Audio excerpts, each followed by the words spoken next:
What is going on, everybody? It's the Frogs, and we're here for AEW Rampage and Smackdown review for March the 4th, 2022. We are on the road to Revolution and on the road to WrestleMania, the very, very bumpy road. Which tonight on SmackDown had a little bit of a course correction, and WWE made the right decision in the Intercontinental title match. We'll talk about that later. Also, the TNT title was on the line against Sammy Guevara, Andrade, Idolo, and Darby Allin put on a banger of a match. And if there was room on the pay-per-view this Sunday, that match deserved to be there. Also, the final entrant of the 7 that we know, the 6 of the 7 that we know, because, of course, we always get that wild card. For the Face of the Revolution ladder match was added tonight. And so much more. Tonight's show for AEW Rampage was a live show as we are on the road to Revolution. Revolution, of course, coming to you this Sunday from Orlando, Florida. So, of course, we were going to get a live Rampage, which is what we got. And it was a damn good match. And it just shows live shows are always far superior to taped shows, as you saw in tonight's show. Also, on the show, we had a surprise return from the Brody Lee tribute show, and if you know who that is, you should be excited, as well as the return of Hikaru Shida, coming to mess up a former adversary who just took her out for a couple weeks, aka let her go back to Japan and heal up. One of the biggest things it's still being talked about, is Ring of Honor. What's going to happen with it? I don't know. Word on the street is that it's going to be a developmental NXT-like system for AEW, which is fantastic for all those young men and women and everyone. Like a Jade Cargill, you can have her lose the TBS title to somebody who can actually hold it. Send her to Ring of Honor. She could work in Ring of Honor, get the reps in that she needs, and like a year from now, come back to AEW a better performer, so guys like me and everyone else and the rest of the fans don't have to criticize her for being dog shit right now as champion, and really just giving that TBS title a very rocky start. You can have a guy like Bryan Danielson, a guy like CM Punk, a guy like Jay Lethal, the Young Bucks, all those talents. They could go over to Ring of Honor for a show or two to, just have a nostalgia match or nostalgia run in Ring of Honor and give that a boost. Which that it's going to be tough for AEW to sell tickets if you don't have a Bryan Danielson or CM Punk on a card or a show. Because if you're just going to have, like, say, a Jade Cargill or a Red Velvet or a Cesar Bononi, Orange Cassidy might get some tickets sold because he's Orange Cassidy. Or if it's dark regulars like a Serpentico Luther who are going to Ring of Honor, you're not gonna sell many tickets to the show with just dark regulars. You're gonna have to have whoever the Ring of Honor champion is at the Super Card of Honor be on that card. Which it wouldn't surprise me if the Bandito and Jonathan Gresham match, unless one of those two signs with AEW, is going to have a AEW representative added to that match, make it a triple threat match, and that person is going to win the Ring of Honor Championship to lead Ring of Honor for now. But you got to have the Briscoes come back in. You have to have all these talents to give you something for Ring of Honor to mean something, because right now, if you just took the dark regulars and threw them on the Ring of Honor and started booking, wanting to book buildings and shows, yes, you're gonna have the hardcore fans of Ring of Honor buy tickets to go to those shows because it's Ring of Honor. If you have the right people in place, it will still be Ring of Honor. I nominate William Regal to come to Ring of Honor or be hired by Tony Khan and his group of team or whoever's gonna be to be the general manager, on-screen authority, and booker or backstage producer of one of the backstage producers of Ring of Honor. I think that would be a fantastic place for a guy like William Regal to go and spend pretty much the rest of his in-ring or wrestling career in the business to just help cultivate and make that grow. because of all the great things he did, all the praise he got when he got fired by WWE unceremoniously because of his ties to Triple H. I would love to see, like, when they start Ring of Honor back up and they got their first show out after Super Card of Honor, let the old production crew, let everyone else there who ran Final Battle run Super Card of Honor, except for, the matches you want to have, and have the talent that you want to go out there and have their matches and win their matches and whatever, and start fresh after that. But we'll see what happens. So much going on with Ring of Honor. We don't know everything. Tony Khan probably has people working on him. He's going to hire his own team, and we'll have more announcements on what's going to happen probably the closer we get to Super Card of Honor, WrestleMania weekend, for that show, for that company, and see what's going to happen there. Another news story that was put out there is that Cody Rhodes, we all know what's going on. We know that he left AEW. Everything was like, we had all these vocal people talk. We had all this stuff going on. The talk that possibly Cody Rhodes is going to WWE. Hasn't signed anything. None of that stuff. But, yeah. Apparently, it's been word going around now is that talks with WWE have fizzled out. And Cody Rhodes has been radio silent, of course. That first week after leaving AEW, it was just, we heard everything under the sun. And then a week later, everything just went silent. No talks from WWE, no talks from everything. Everything went silent. Cody is a stay-at-home dad right now, helping his wife with the baby and everything, raising his child. So we don't know what's going on. Now, a lot of people are speculating that he's going to go to Ring of Honor. He's going to become the face of Ring of Honor, which would be an absolute disgrace if you even let that happen. I mean, if you're going to try and make it a feeder system or an NXT-style system for AEW, why would you bring Cody Rhodes in? Then you have the brain-dead idiots online who are like, and Simon Miller puts a video out, why is Cody Rhodes going to lead a Ring of Honor invasion of AEW? How stupid can you be?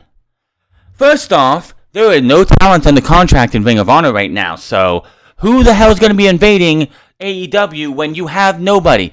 Second, it's owned by Tony Khan. It would make literally no sense. Yes, Tony Khan owns half of AEW. His other half is owned by his father. That's known as fun. Tony Khan comes on this past Wednesday, and says, I own Ring of Honor. There is literally, it would make no sense that Tony Khan is going to put somebody in charge and is like, yeah, come invade my main company. It would be so stupid. Nobody would fucking benefit. And honestly, if I'm going to be real honest, I hate invasion angles because nobody has benefited from them in the end. It's always turned out to be trash. It wouldn't make any sense. It wouldn't help either company. It wouldn't help Tony. It wouldn't help. It wouldn't benefit. Nobody would benefit. Nobody would look good coming out of it. Look at the Impact Wrestling invasion, or invasion between AEW and Ring of Honor and Impact Wrestling. That went nowhere. That didn't help anybody in the long run. And now people want to see a Ring of Honor invasion of AEW because AEW owns Tony Khan himself owns Ring of Honor. That'd be one thing if Tony Khan, who does own Ring of Honor, and does own half of AEW, but said, you know what? I'm gonna go focus on Ring of Honor, and I let my dad and everyone. He's like, I put a good team in AEW, and I'll go work on Ring of Honor while the team that I put in AEW runs AEW because I want to put my focus there because I own that one exclusively and I want to see it grow. And then 6 to 8 months later, they could have an invasion that way. That would make sense, but that's not what's going to happen. So anybody who has the mental retardation mind to think that, AEW and Ring of Honor are going to have this invasion angle, grow the fuck up, you dumbasses, because it doesn't make any sense and it doesn't benefit anybody. It would be Tony Khan invading Tony Khan.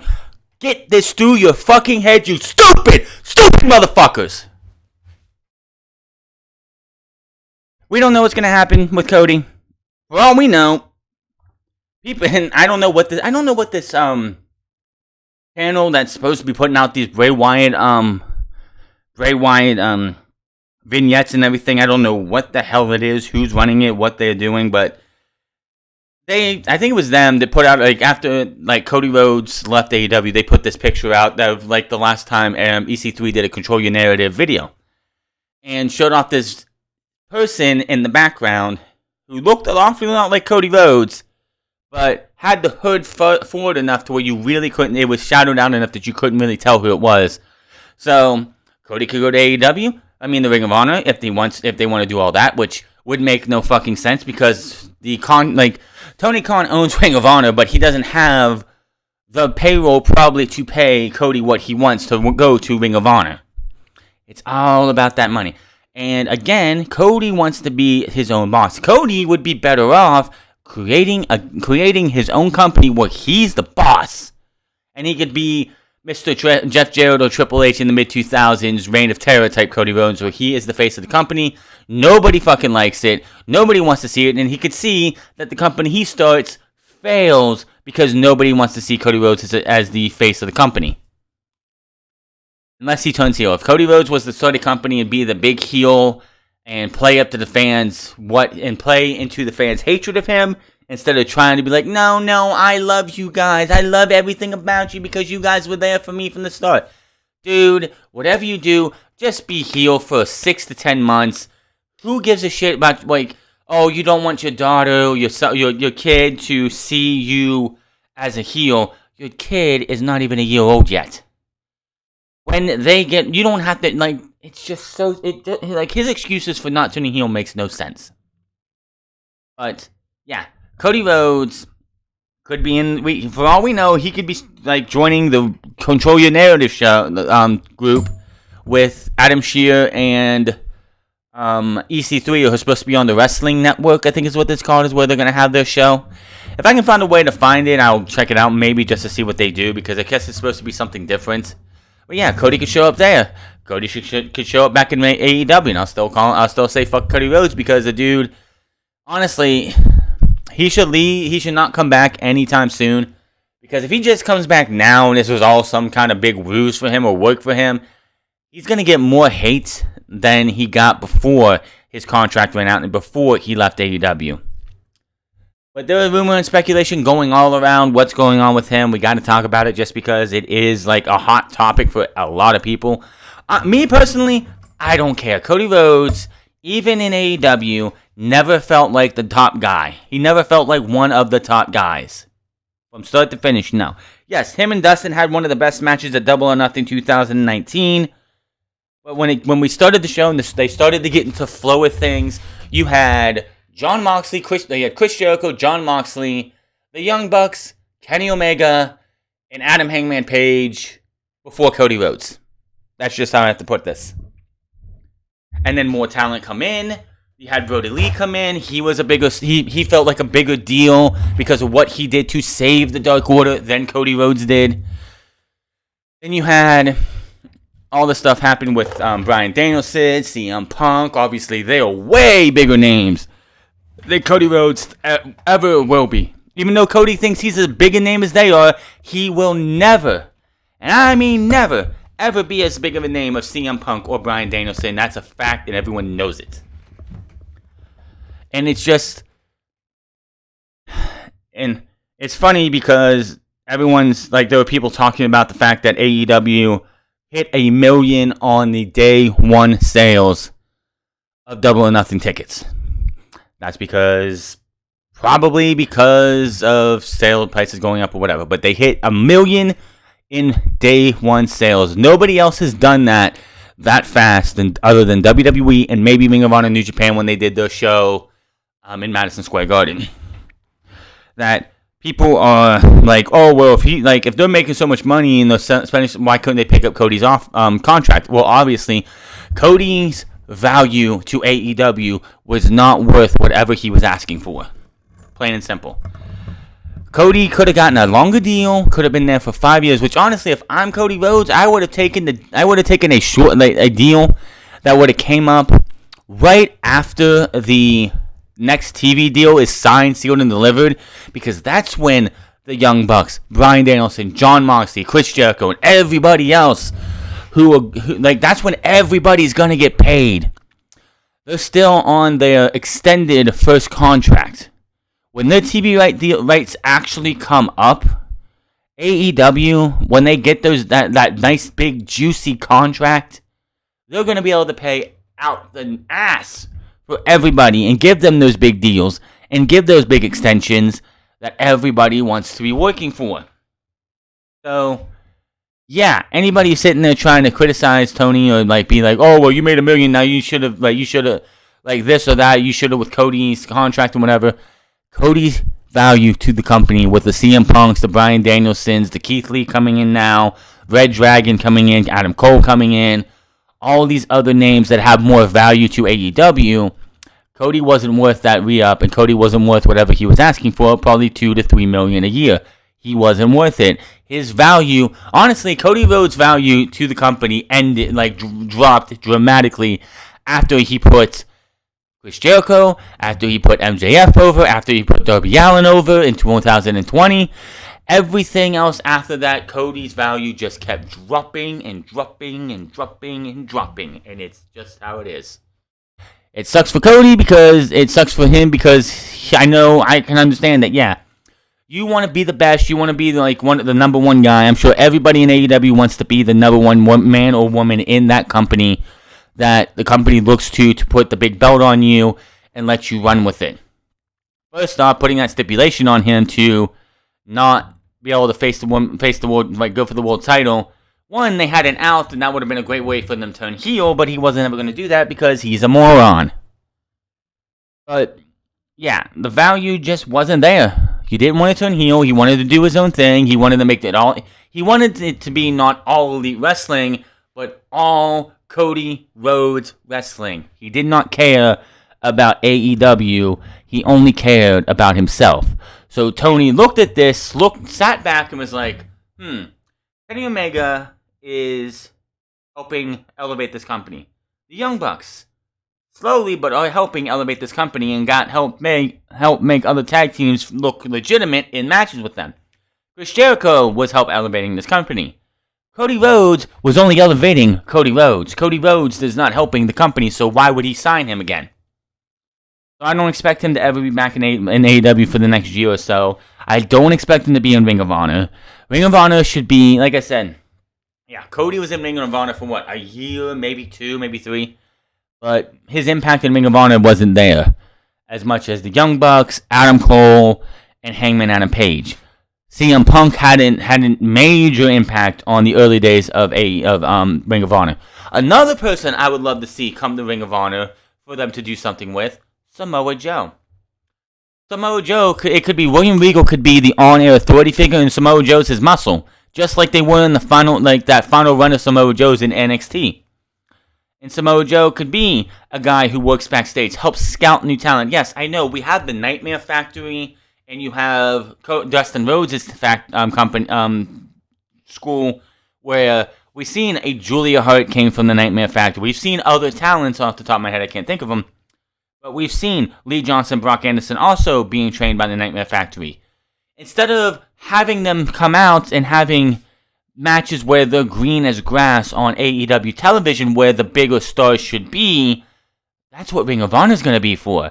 They go and wrestle in the Nightmare Factory. They do their Nightmare Factory quarterly, which that should be coming up anytime soon probably, their quarterly showcases, and then anybody who impresses the coaches in that could be going to Ring of Honor to hone their skills and their craft. And a year or 2 from now, they could be in AEW. Or, yeah, that's what you could see. Julia Hart is like a big example coming from the Nightmare Factory. She came from the Nightmare Factory. They had that, they had one of those showcases, and then the very next day, because they did it on a Sunday, she was on Dark. I think she was on Dark or Dark Elevation. I don't think Elevation was a thing yet. It was like she was on Dark the next time that they had one. And they signed her immediately, put her with the Varsity Blondes, and that's what she's been so far. And she's in the middle of this character change, which I don't know what happened to that. It seems like they just forgot about it because she has the character change where she's not wearing her skirt anymore. She just walks out with her jacket, just waves to the fans, has the eye patch still. They need to pay that off. They really need to pay that off. But if Ring of Honor, if Tony Khan would have had Ring of Honor when she came from the Nightmare Factory, she wouldn't have been in Dark at that time. She would have went to Ring of Honor, wrestled in Ring of Honor for a year or 2, honed her skill and her craft there, and then we would have probably seen her in Dark or Dark Elevation. So much going on, and like Ring of Honor is going to be a big talking point for a lot of things. We're going to hear news. Apparently, Tony Khan spent $40 million on the company, which, honestly, the tape library is probably not worth that much because I know the logos and the assets and all that stuff are not worth that much, but it is what it is. He's paid a lot of money, so he's got to do something with it to make that back. So I'll talk about it more as more comes out, but that's about it, really. There's nothing else to talk about when it comes to anything else.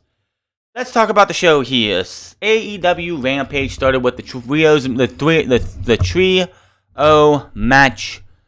Sammy Guevara, Andrade Idolo, and Darby Allin. I hate when we don't get entrances for a big title match like this. We should have seen Sammy Guevara, Andrade, and Darby all make their entrances, but they were all in the middle of the ring and ready for this match. This was awesome. We had ourselves a burner of a match. If it wasn't for all the big, high-profile matches we have going on Sunday, this should have been on the pay-per-view. If it wasn't for the dog collar match, if it wasn't for Bryan Danielson and Jon Moxley, and other big-name matches, all the other title matches that are on the show, if it wasn't for the fact that we have to have that embarrassment of a TBS title holder on the pay-per-view, which that match won't be more than 5 minutes at the most. That better not be any more than 5 minutes, or you're wasting our time, Tony. Which, that match is going to be an embarrassment to Tony Khan, and he's going to have to look himself in the mirror and say, wow, I put that title on her.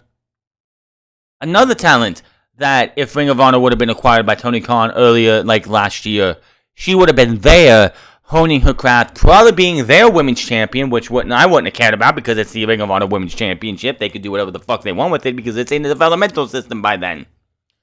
But would have had her do her whole streak down there, had her do all that stuff and get better. But no, here she is, and she's going to be an embarrassment. But anyway, if we could find a way to squeeze this on this show, this match should have been on that show. This was a damn good match. Instead of having that six-man, that trios tag team match, we should have had this match instead.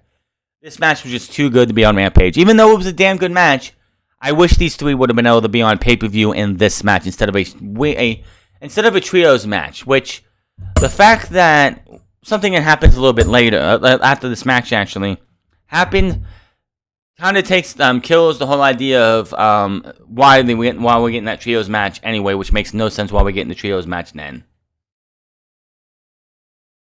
One of the best spots in this match was Andrade was in the trio well. Darby was setting to do up something with him. Sammy is on the turnbuckle in the other corner. Darby goes to dive. Sammy then goes and dives himself, hits the coast to coast, and nails Andrade while Darby falls out, jumps out of the ring. Beautiful looking spot. Absolutely beautiful looking spot. There was another spot where Andrade sets up a powerbomb, which is a suplex also by Sammy to Darby. That looked fucking brutal. Absolutely brutal. These guys put themselves to hell in what was probably a 15-minute match at the most. This match was just great. These three guys went out there and just put it all on the line. Fucking Andrade showed his woman how to do his double moonsault, which she still can't do right. She does it so piss poorly while he does it just seamlessly. The moonsault, stands on his feet and immediately snaps. She does the moonsault, lands on her feet, tries another one, and it looks poor every single time. And it's like, look at how to do this. But, man, what a match it was. Let me see here. No. Andrade climbs to the top, but Darby pushes him with Andrade stuck to the trio well, which actually happened because how he got into the trio well after he was stuck down.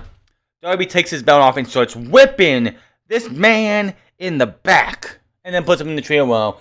Sammy hit the coast to coast in Andrade's face. All three men are down, and nobody is currently in control. Well, Andrade was still in the trio well. Sammy and Darby work together to take out Andrade on the outside. Darby stands on the apron, but Sammy quickly grabs him and attempts a roll-up. Darby kicks out, and the two-men trade pinfall attempts. Andrade returns to the ring and drives Sammy into the mat. Darby breaks up the pin to keep his hopes from regaining the championship. Sammy knocks Andrade down to his knees to the face. Darby takes advantage. Darby runs to the top rope and hits a coffin drop, which it was GTH. Darby throws Sammy out. goes up top, looks back, flips off with the double birds to Andrade, hits the coffin drop. 1, 2, Sammy Guevara splat, big huge senton out of nowhere. 1, 2, 3. Sammy Guevara picks up the win, and he is still your TNT champion. After the match, he goes over to Darby, who's in the corner, and he's just like, dude, that was a hell of a match. Wants to shake his hand, and Darby just gets out of the ring, and the dude's like, Darby, what the fuck, man? What the fuck?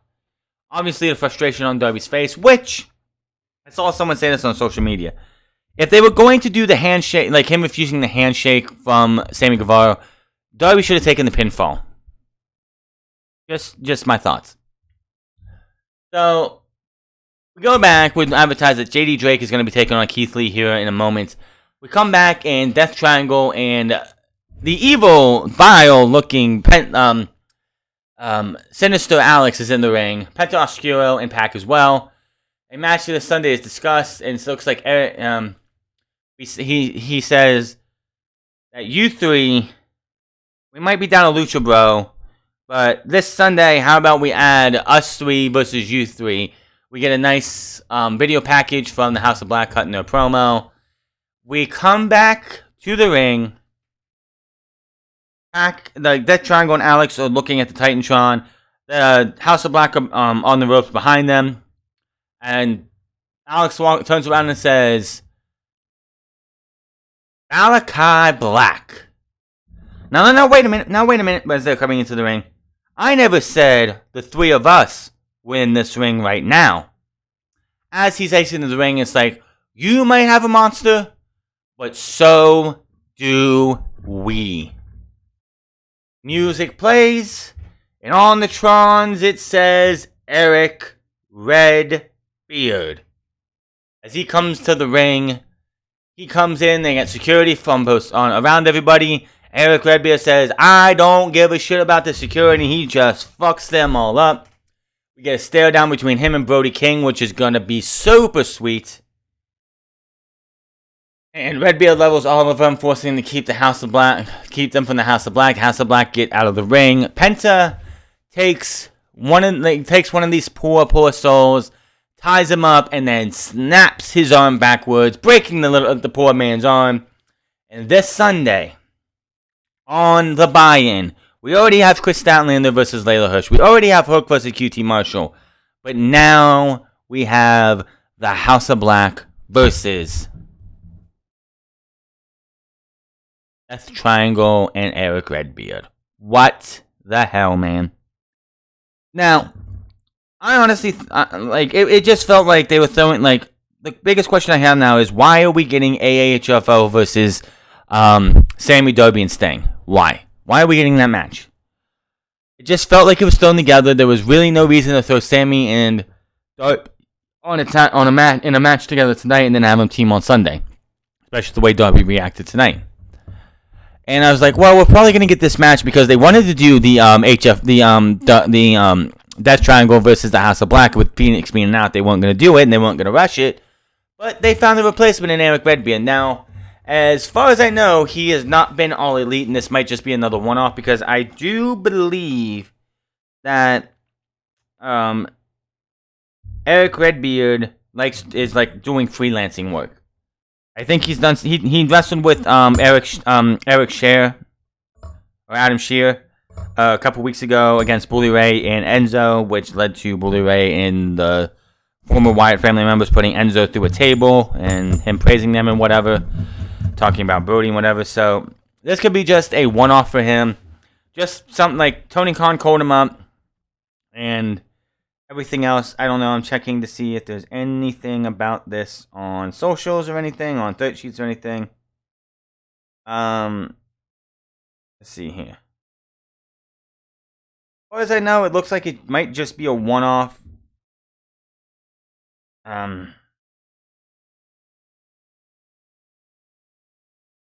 it just feels like it's just an appearance to fill off Phoenix's shoes because Phoenix, of course, is injured. He won't be back till probably the end of this month or the beginning of next month. But yeah, that's great. Just Honestly, I would love to see Tony do this a lot more with some talent. Don't just sign everybody. Just bring them in for a one-off match here and there. I mean, you did that with Jeff Cobb against John Moxley on the road to John Moxley winning the AEW title Evolution in 2020. Same thing that they did it with Matt Cardona too, except it wasn't it was like a short-term contract. Be like that with some of these guys. Sign like Claudio Castagnoli has left WWE. We'll talk about that in the SmackDown portion here in a bit. But he left WWE. And I would love to see Claudio come in for a match, like a small little program, because he can go off and work in, like, he could go and be in Ring of Honor. He can go do New Japan. Like, you don't have to sign everybody to year-long deals. Get some of these guys short-term deals. Let them have a couple matches. Let them have some faces on, like, new faces on AEW, and then they go on their way to somewhere else. I mean, it's fine to have, like, Keith Lee and Bryan Danielson, Adam Cole. Like, Bryan Danielson, Adam Cole, and CM Punk, yeah, those guys you sign long-term. Keith Lee, you want to sign long-term, too. Be your first ever black World Heavyweight Champion by the end of 2023. I'm calling it right now, by the way. And that's fine. But, like, a guy like a Claudio Castagnoli and others, they don't have, like, a Swerve, who apparently is signed with AEW, going to be starting by the end of this month. I could see them, like, signing, like, say you have Redbeard. He's, like, somebody, if you need him for a big spot or a match like this as a fill-in. And maybe this is what Eric Redbeard wants to do. He doesn't want to sign a long-term deal anywhere after everything that happened in WWE and being there for so long, and doesn't want to be tied down. I'm fine with that. If that's what he wants to do, that's fine. But I would like to see, like, talent come in, have a couple matches like Minoru Suzuki did, where he had a couple matches and he went back to Japan. He's coming back to do some GCW stuff around WrestleMania weekend. Still want to see that Orange Cassidy and Minoru Suzuki match that we got robbed in 2020, you bastards. Yeah, I think we can see. I would like to see that with, like, an Eric Redbeard, a Claudio, a Jonathan Gresham, somebody. That's just, you don't have to sign everybody to long-term deals. You can sign some guys to long-term deals, like a Danielson, Adam Cole, and a CM Punk. But other guys, like, hell, Keith Lee, really, if you wanted to, you could have, like, if anything, you could have brought Keith Lee in, have him work for the next few pay-per-views and stuff, the next few weeks, and go till Double or Nothing, and then Keith Lee can move on to something else if you wanted to. Don't have to tie everybody down. So your roster isn't bloated, but you also have the availability of other guys to come in whenever they feel like it. Keith Lee versus J.D. Drake. J.D. Drake has been in AEW's Dark System for a while. He has had some really good matches, and he's a big boy. Why the fuck does this guy wrestle in cowboy boots? Can somebody answer me that one? That's gotta be very uncomfortable. He does his basking in the glory thing with the chant, as the fans chant. They had themselves a hoss fight. Unfortunately, majority of this match was in picture-in-picture, or not, or after picture-in-picture. We didn't get to see a lot of this match, but I'm just gonna say this right now. JD Drake is not a small dude. He's like, yeah. Drake climbs up, hits and lands a moonsault on Lee. He only able to get a 1 count as Keith Lee powers out. Drake goes back to the top, but Lee catches him and starts powerlifting him and lifts this motherfucker over his shoulder, hits the Big Bang Catastrophe. 1, 2, 3, and Keith Lee wins. What was a pretty decent match what we got to see. Now, there was a stipulation put onto this show tonight that Tony Khan said during every one of these matches tonight, nobody's allowed to interfere. If you do, you were fined, you were suspended, and a whole lot of hell is going to break loose. So, the wingmen could not be there for JD Drake. But as soon as the match was over, Ryan Nemeth, Peter Avalon, and Cesar Bononi all come down. Keith Lee dispatches the other two, but takes Cesar Bononi, who is no small dude, and picks this motherfucker up in a pop-out version and power bombs this guy with his whatever the fuck power bomb. His power bomb. I cannot remember what he calls his power bomb, but his fucking power bomb. And oh my god, the strength of Keith Lee is amazing. So, Serena Deeb's 5-minute challenge went like this. The woman, Layla Gray, who was her opponent, ran out of the ring multiple times trying to get away from Serena Deeb, because you don't have to beat Serena Deeb, you just have to last 5 minutes. Serena Deeb eventually caught her, beat her down, choked her out, won the match. After the match, she continues to beat her down, when all of a sudden, the returning Hikaru Shida shows up, has her kendo stick with her, and just starts caning the shit out of Serena Deeb. She's on the medical table. She canes the shit out of her there until someone pulls her off. She had on her cheek, it said, "I'm back," and that was pretty much it. Obviously, that's where that was all going.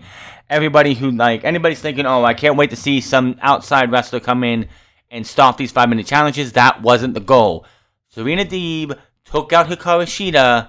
Hikaru Shida went back to Japan. She's going to have to go back eventually by the end of this month because she does have matches scheduled at the end of this month. But she goes away for a while. She heals her body and mind and whatever. She comes back. She's tired of seeing these. And she beats up Serena Deeb to do whatever the hell they're going to do in the next match. Which I don't think should be lights out. We just had one not too long ago. But it's going to be some kind of hardcore match. I mean, she has the kendo stick. You can make it a caning match. A kendo stick on a pole match, bro. A kendo stick on a pole match would be wonderful, bro. The first woman to get the kendo stick and beat her opponent 5 times with it would be the winner, bro. That's my Vince Russo impression for you. It's terrible, I know. Best of Evolution qualifying match, Christian Cage versus Ethan Page. As Mark Henry noted before the match, that Ethan Page made his debut at last year's Face of Evolution match. Now, we do have, with this win tonight, we do have 6 participants in this match right now. We will have a 7th. Tony Khan mentioned that on social media that he offered that spot to Scorpio Sky, but instead Scorpio Sky's manager and, friend Dan Lambert badgered him until he got a title match, which is going to be happening this Wednesday.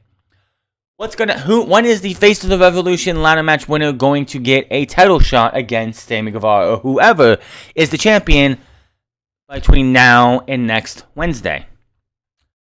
12 days from now, on the 16th, there's going to be the St. Patty Day Slam edition on TBS, in which it will be the champion, whether it's Sammy, whether it's Darby, whether it's Sammy, because that match already happened, whether it's Sammy, whether it's Scorpio Sky, whoever wins that match next Wednesday is going to go to the 16th and defend against the winner of the ladder match.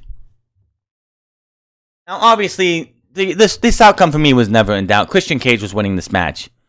Now, the biggest reason why you wanted Christian Cage in the ladder match is because he is a ladder match veteran. He did say that he made the ladder match famous. He helped boost the ladder match because the first ladder match, of course, was Shawn Michaels and Razor Ramon, and they had a killer ladder match without using the ladder that much. They helped make it famous for a bit, but they didn't that was back before WWE decided we need to do a ladder match every year at least. But yeah, Christian Cage helped burst out the ladder match and make it pretty much what we see today. So yeah, you want to have someone like that in the ladder match to help the young guys like a Wardlow, like a Powerhouse Hobbs, Orange Cassidy, and all these other guys. Keith Lee, he's going to be the guy help getting these guys through this match and make sure it's not a big clusterfuck. I'm not saying these other 5 guys and whoever the 7th is going to be is going to make it a clusterfuck, but it could happen. It doesn't hurt having a guy like Christian Cage who's been there, done that, and seen and done it all in ladder matches in this match. Now, Christian obviously won, so the match was nothing special. It was just it was an okay match. After the match, the Jurassic Express come down, they hug, they celebrate, and everything else. Here comes the Young Bucks and Red Dragon to spoil this fun. So they pretend they're going to come out and fight. They're going to come and fight these guys. And Kyle O'Reilly and I think it was Matt both grab a title as they slide back out of the ring. Kyle starts unraveling the title and starts doing his Hollywood Hogan impression, playing guitar with the title belt. Which, God, that's gonna be hilarious. But it's they gotta have Undisputed Era type music for him because he played that so perfectly with the air guitar on the with the Undisputed Era music. So yeah, there was that. So both members of the Buck and Red Dragon hold their titles up. Luchasaurus brings them back in, and Jungle Boy does a dive over, taking everybody out, and that's how the show goes off the air. The biggest question going into Revolution is who will be the seventh man. They do this in a casino style. This is not going to be all 6 men in the ring at the start. This is what they did last year with the Face of the Revolution ladder match. You had 2 men start. Either man can win the match immediately at the start, and this would end the match after that. But that's not how it's going to work. We're going to have all the guys come in, and then we're going to have a surprise appearance in the last spot. Who could that be? Probably it could be Claudio Castagnoli. It could be. It can't be Jeff Hardy. Jeff Hardy's still got 5 days left on his no-compete clause. He will not be available until... This is the sad part. Until next Wednesday or next Thursday. I'm pretty sure he has to wait till midnight on Thursday to show up in AEW. So we probably won't see him in AEW until the 16th at St. Paddy's Day Slam. That'll be when that happens. Who can be the 7th guy? It could be somebody. It could be Brian Cage. It could be returning Brian Cage. They did Tony Khan did pick up his 1-year re-up that he could, which is kind of funny how he picked his up, but he didn't pick up Cody Rhodes's. So Tony Khan's got to have a plan. So it could very well be Brian Cage is the 7th man in this, and with the theme of 4 of the 5 guys, I'm sorry, 3 of the 6 guys so far being beefy men, it would add to it. It could be Claudio. It could very well be Claudio. So I will say that it's probably either Brian Cage or Claudio Castagnoli. I don't know who it's going to be. I can't sit there and it's obviously going to be this guy. I was dead wrong last year. I did not think it was going to be Ethan Page last year. I don't remember who I thought it was going to be, but I didn't think it was going to be Ethan Page. So, yeah, we'll see what happens on Sunday with that. That is AEW's Rampage review. That was a really good show overall. Start to finish, the surprise return of Redbeard, the surprise return of Hikaru Shida, who should not even be in the country right now. Because I read, I think a couple days ago that she's got matches scheduled in Japan on the 26th, 27th, and 28th or something like that of this month. So it'll be very interesting to see what happens with her. Serena Deeb. That match is probably going to happen on the 16th. I'm calling it now. The 16th. Serena Deeb versus Hikaru Shida. One last time. And then they move on. Rampage is coming to you this Sunday. I cannot wait. We got less than 40, a little over 24 hours. Let's just say that right now. A little over 24 hours. Let's go to SmackDown. And as I mentioned before, Claudio Castagnoli, a.k.a. Cesaro, had left WWE. This news, I believe, broke on Tuesday. If it didn't, I think it broke on Tuesday. I believe it was. And it's crazy that SmackDown loses another man. Which brings us to Ricochet. Ricochet is being placed at the top of the card for the babyfaces. He is the de facto number 2 apparently of babyfaces right now in the singles division. And you want to know why? They had nobody else. Cesaro held that position as the number 2 babyface behind Drew McIntyre. Drew McIntyre will be the number 1 babyface on SmackDown until A, there's no brand split, or B, he turns heel. And tonight showed you why Ricochet is the number 2 de facto babyface on the roster. Let's get into this right now. Paul Heyman's backstage introduces himself and says we see still shots of Universal Champion Roman Reigns on the screen. He says tonight SmackDown will be blessed with Roman Reigns present and an opportunity to acknowledge him. We cut over to Ronda Rousey now. She hypes her blue brand in ring debut and says the match with Sonya Deville will be one to remember. Spoiler alert, no it wasn't. And she will show Deville that SmackDown isn't just the name of the show. We cut to Deville now. She says the only thing memorable about Rousey's first SmackDown will be her first SmackDown loss because nothing can compete with the power of authority. AKA, she tried to tell the referee that you're gonna help me win, whether you like it or not. Viking Raiders, we get a bunch of these little testimonials from all everybody. Sami Zayn mentions Johnny Knoxville and Nakamura and says, after tonight, everyone will become the greatest Intercontinental Champion. And he walks off when the FTX Arena in Miami, Florida, home of the Miami Heat, apparently. Guess every arena's changing the names now. So, he's joined ringside by Pat McAfee, and we start with the Intercontinental Championship, Ricochet versus Sami Zayn. What has Ricochet done to earn a title match? Absolutely nothing. Why is he getting a title match? Because last week, Sami Zayn said he was a fighting champion. He'll fight any and all comers for the Intercontinental Championship. And he did. He said he wants a match. Sami and Adam Pearce is like, you know what? I'm going to book you in that match. I've noticed, speaking of Adam Pearce, we've seen less and less of him as the weeks have gone on. Like, for months, it was like we've seen Adam Pearce and Sonya Deville in like 3 or 4 or 5 segments on SmackDown and like 7 or 8 segments on Raw. And recently, I mean, for the last 2 weeks or so, we really haven't, like, we saw one segment for Adam Pearce last week on SmackDown. Didn't see either one of them on Raw, if I'm correct. Didn't see Adam Pearce tonight. The only reason we saw Sonya Deville tonight is because she had a match. Other than that, yeah, I think they're pulling back on those. Maybe it's just because it's WrestleMania season. So we have the match. Out comes Ricochet. The bell rings. They have the match. Match lasts maybe 3 minutes. Maybe 4. Knoxville music hits. He comes out with the Sami Zayn Intercontinental Chump. Not champion. Intercontinental Chump. He gets on the apron. Sami Zayn runs over. He drops off. Knoxville showing off the shirt. Zayn enters the ring, yells at Knoxville, and Knoxville hops back up in the apron, still taunting him. Ricochet comes from behind, hits a West Coast pop, because it's what that looks like, because back when Rey Mysterio first started using the 619, he would transitioning it into a Hurricane Rana pinning combination. So I'm calling it the West Coast pop. 1, 2, 3, and Ricochet is a one-time Intercontinental Champion. Right decision. Sami Zayn can have his match at WrestleMania, and it won't be for the title.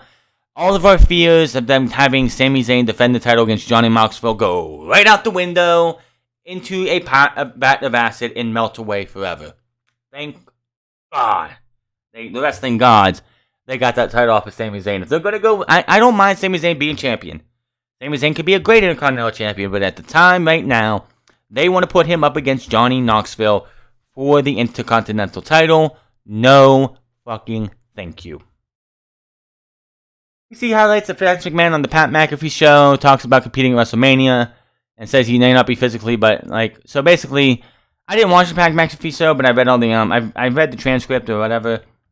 Vince McMahon spent about an hour and 45 minutes lying 95% of the time. Outside of him saying the love for The Undertaker and everything that came out of that man's mouth was a fucking lie.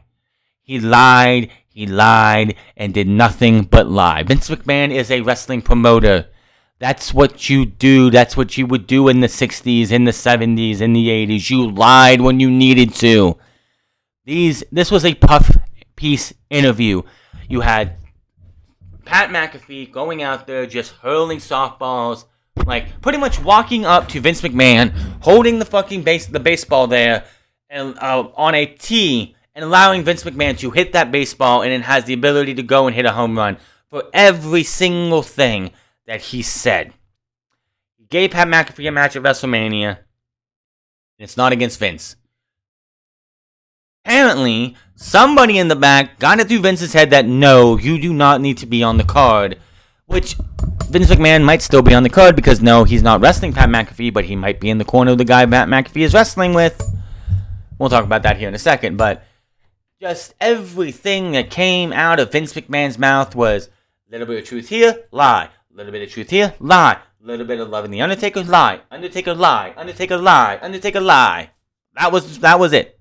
He lied and lied and lied, and then you have the book bootlickers and ass kissers like, oh, what a great interview. They made him human. They humanized Vince McMahon. No, he lied all the time. He doesn't care about us. He doesn't care about the talent. He doesn't care about professional wrestling. Everything that he said on that interview, unless it was about The Undertaker and half about himself, was a big, fat lie.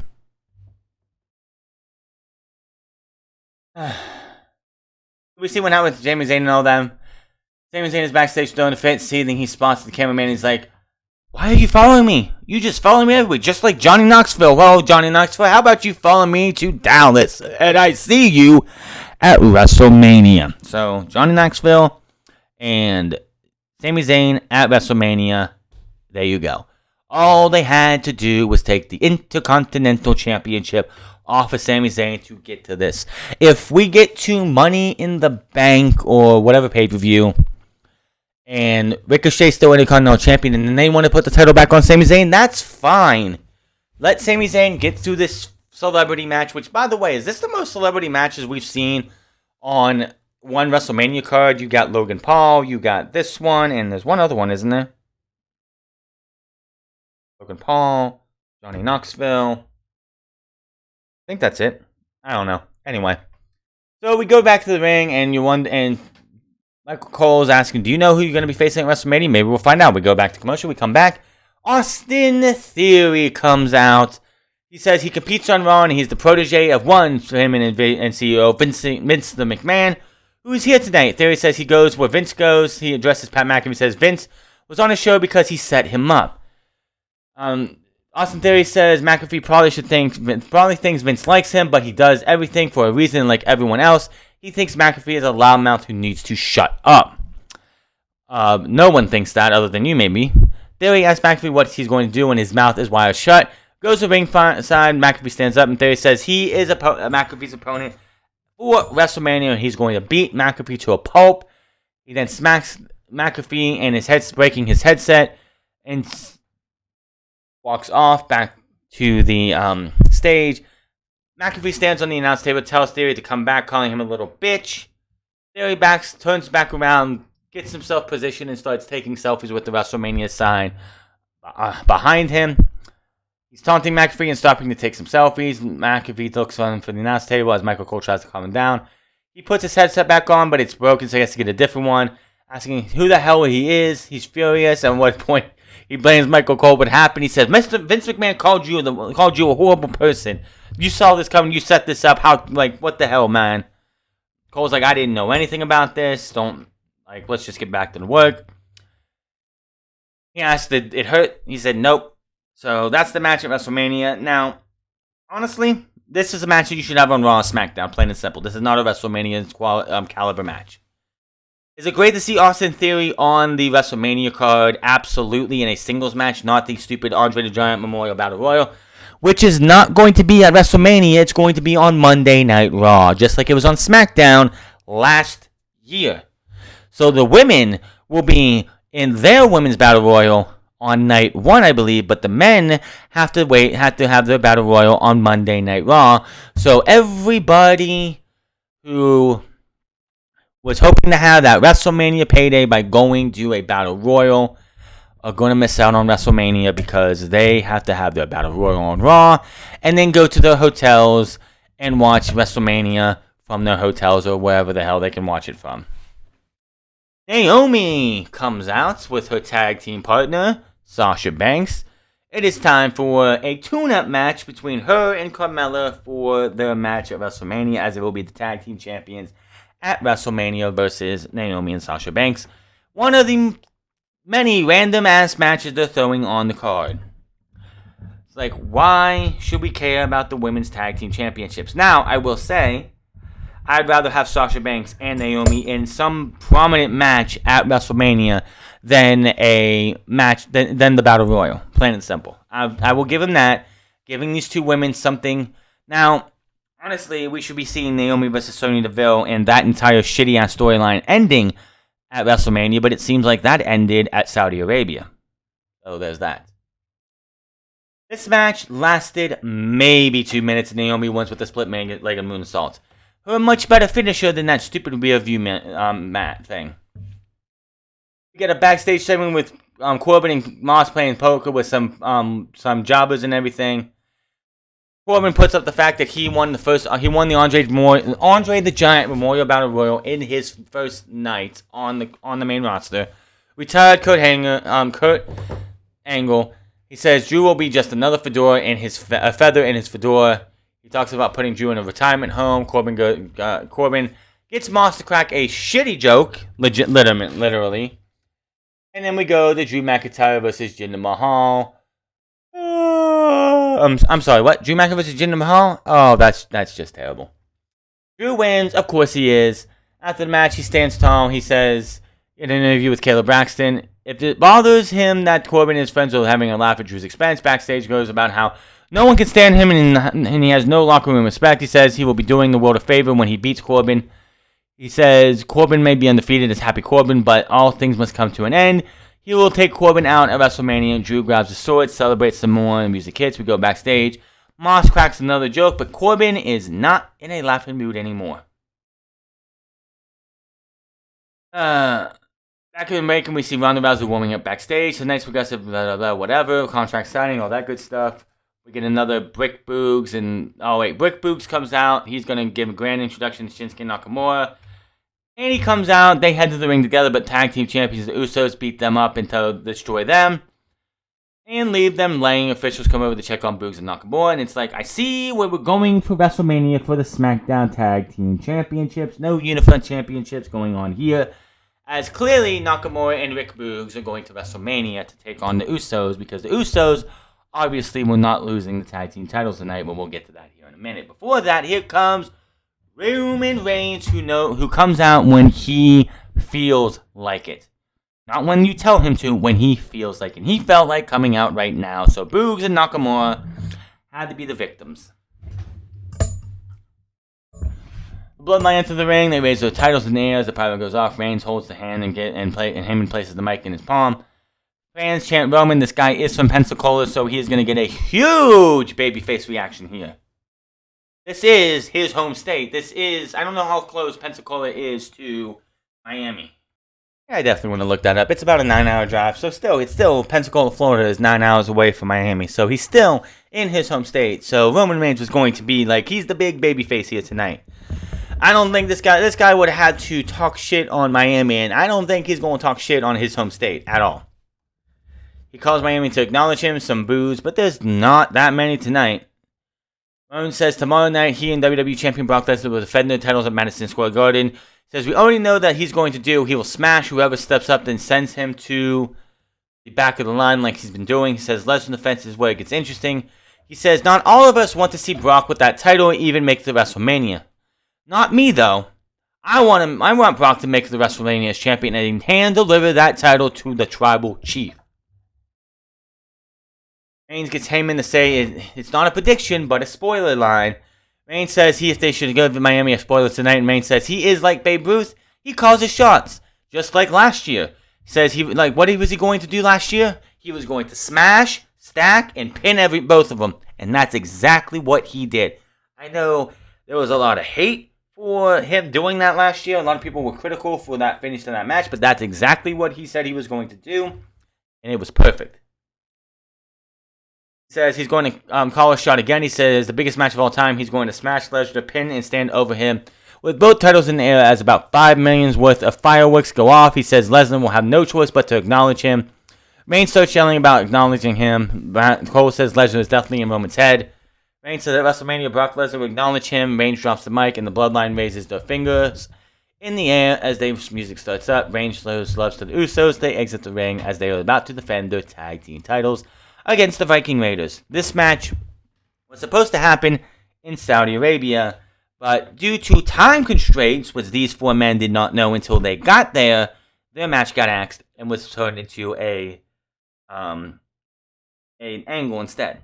So you have the match here tonight. Good match here. These four guys were great. It was a good match.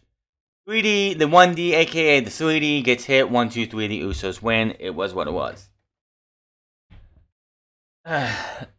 We see footage of earlier today with Big E and Kofi Kingston riding their quad by the four-wheeler backstage.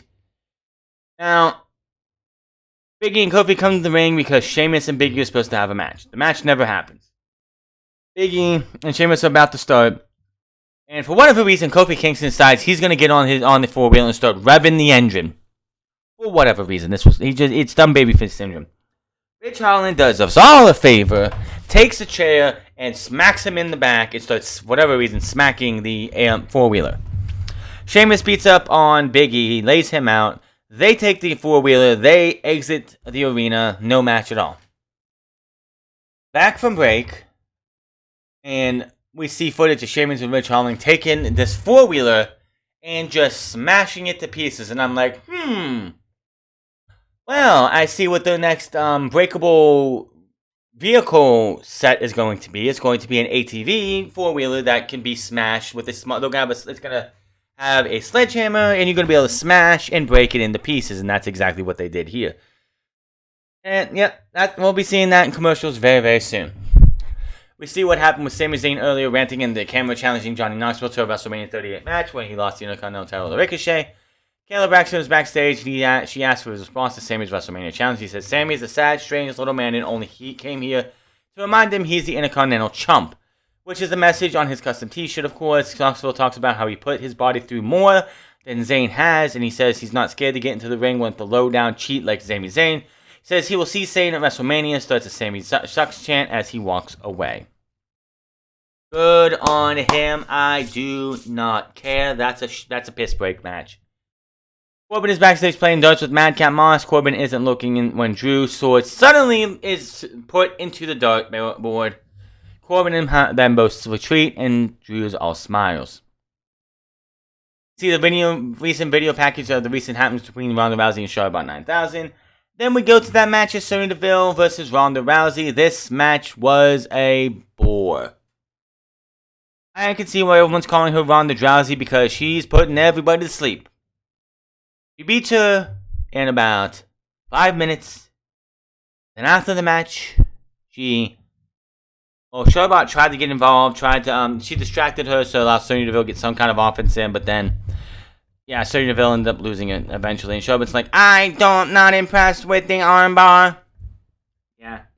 So Charlotte comes in, tries to tussle with her, gets put an ankle on, and starts tapping like a bitch. Here's my problem with that. Ronda Rousey, we know, has the armbar, the shitty-looking armbar, which just looks like she's taking your shoulder. Like, she's not even fucking doing it in a good way to make it look like it actually hurts.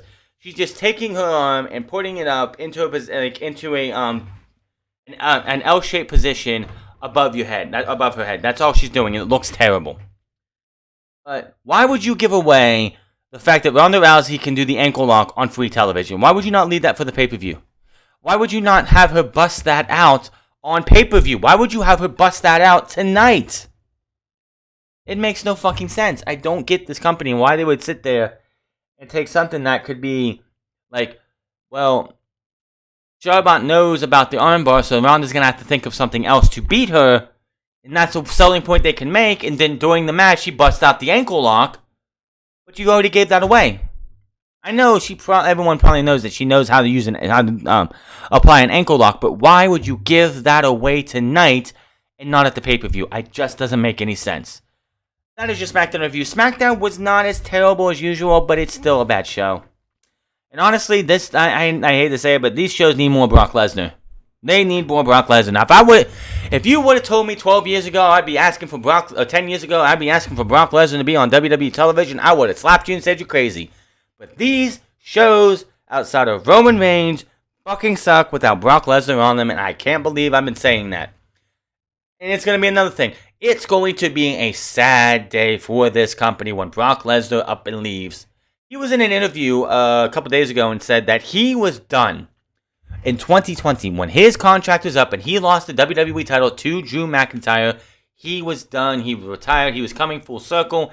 He started wrestling in an empty barn or something all those years ago, and he was going to finish his career dropping the WWE title in an empty arena. And money called it, and he's back now, and he's been full time, basically, practically full time since SummerSlam. So, yeah, when he leaves, like, these shows are gonna lose a big a big thing that makes them fucking enjoyable. There's barely anything on Raw or SmackDown worth a damn outside of Roman Reigns, RK Bro, Alpha Academy on Raw, and that's about it. Nothing else is even worth a damn. But yeah, we're on our way to WrestleMania. We're going to have Revolution on Sunday. Cannot wait for that. Hit that subscribe button, comment down below, like or dislike this video. Follow me on Minds on the France Club. Find me on twitch.tv/The France Club. And find me on Instagram at The France Club. And I will see you guys in a little under 24 hours. And hopefully in about 24 hours from now, because it is midnight on Saturday. Well, it's 48 hours from now. At midnight on Monday morning, we'll be talking about Revolution. But until then, my name is France, and I'll see you guys later.